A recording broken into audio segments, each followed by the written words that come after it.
Ang Ginoo manaa kaninyo. Manapa kanimo. Pagbasa gikan sa Santos nga Ebanghelyo sumala ni Mateo. Himayaw ikaw, O Ginoo.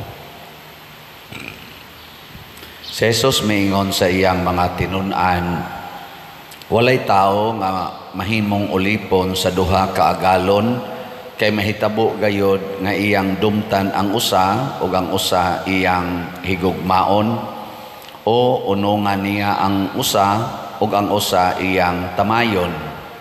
Dili kamo makapaulipon sa Dios ug sa salapi. Tungod niini sultihan ko kamo, ayaw kamo kabalaka sa inyong kanon ug sa inyong imnon aron mabuhi kamo, o sa inyong ibiste. Kay dili ba mas bililhon pa ang kinabuhi kaysa pagkaon, ug ang lawas kaysa biste? Tanawa ang mga langgam, wala sila magpugas ni mag-ani aron ilang tigomon sa kamalig. Apan giatiman sila sa inyong amahan nga atoa sa langit.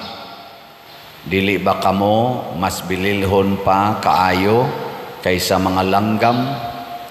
Kinsa man kaninyo nga pinaagi sa pagkabalaka, makadugang sa gitas-on sa inyong kinabuhi. Ug nganong mabalaka man kamo sa inyong ibiste, tanawa giun sa pagtubo sa mga bulak sa kaumahan. Wala sila maghago ni maghabol aron makabiste. Apan sultihan ko kamo nga bisan pagani si Solomon nga dato na kaayo, walay sapot nga ingon katahom sa usa niining mga bulaka. Kung gibistihan sa Dios ang mga balili nga buhi karon apan sa sunod adlaw malaya og isugnod sa hudno, kamo pa kaha pagkadyutay ninyo pagtuo. Busa ayaw kamo kabalaka kung asa kamo kanon o imnon o ibiste. Kining mga butanga gitinguha kanunay sa mga pagano. Ang inyong amahan nga atoa sa langit nasayod nga nagkinahanglan kamo niining mga butanga. Apan unahan ninyo pagpangita ang gingharian sa Dios ug pagkinabuhi kamo uyon sa iyang kabubuton, ug ang ubang mga butang ihatag niya kaninyo. Busa ayaw kamo kabalaka sa mosunod nga adlaw, may kaugalingong suliran ang sunod adlaw.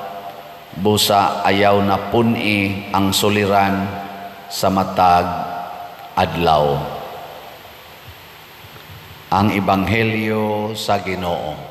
Daygon ikaw, O Kristo.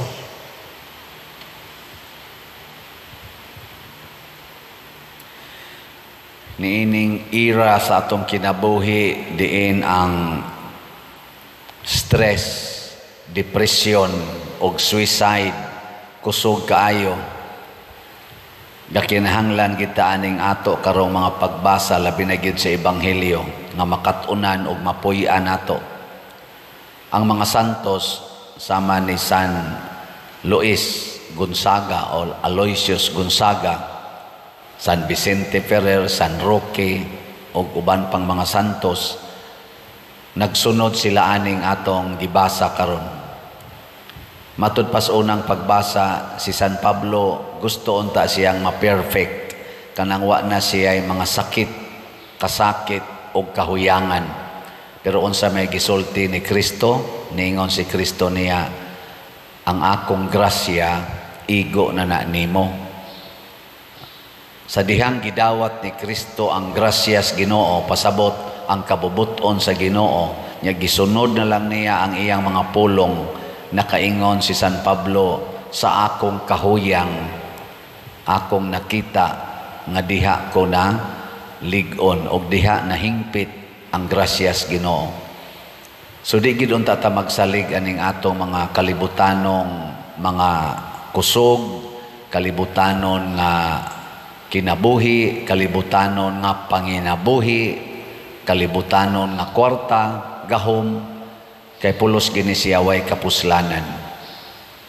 Ngilingay mong tupad, nagasalig ka sa imong balay, masunog ra na. Gasalig ka sa imong sakyanan, mabangga ra na. Gasalig ka sa imong bana, mangabit ra na.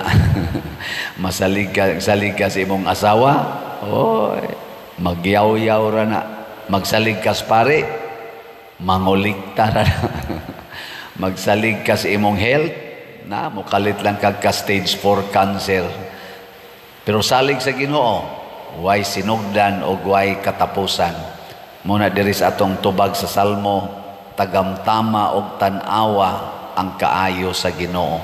Tanang tao giagda niini ang kaayos Ginoo. Ug unsa may kaayos Ginoo nga bisan tagdaghag sala pwede taniya pasayloon. Bisan og daghan tag sakit pwede taniyang ayohon. Bisan og ang atong problema tagalapaw na, dali ra kay na niyang sulbaron. Basta matud pa niya dinis atong ebanghelyo, ayaw lang yun mo paulipon sa kwarta. In quotation ba, kwarta. Unsa man ang kwarta? Bahandi sa kalibutan. Unahon yun nato kuno pagpangita ang iyang gingharian ug magkinabuhi ta subay niini. Pasabot, ang gingharian sa Dios mao ang iyang mga pulong nga gisulti niya sa ebanghelyo. Sama ang pagpasaylo, pagpaubos, pagkamanggihatagon, pagkamaluluyon, pagkamapasayloon ug uban pa, pagkamahigugmaon. Kanay atong puy-an. Ayaw anang kwarta, kana bitang gutomon ta. Unya gutom na jud kayo, mangita kag pagkaon mo samot imong kagutom. Pero pag sharing ragod mo sa imong amigo, amigang kanang naghigugmaay mo, mawa ang gutom.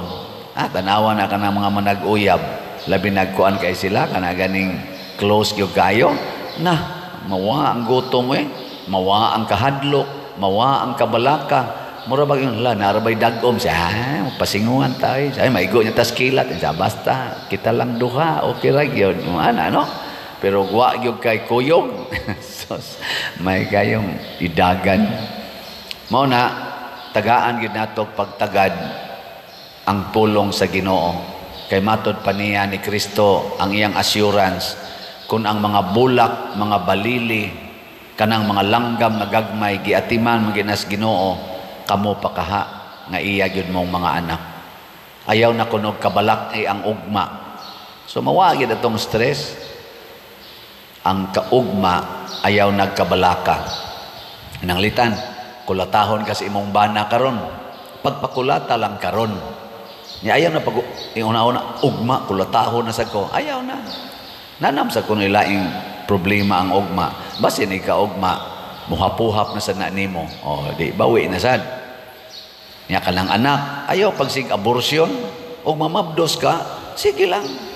Totalo pa mo sa kasiguro nga ighuman nimog anak-anak mamatay na ka. Unsa pa may kinsa pa may sakiton anang bataa. Di ba? Muna ayaw kabalakas ugma itugyanas Ginoo. Kaya ang Ginoo na mo take care og tinuod sa gid siyang makaamping nato. Ang gilingi anay mong tupad ingna sugod karon din ako mabalakag maunsa ka ugma. Di na ko mabalaka. Okay.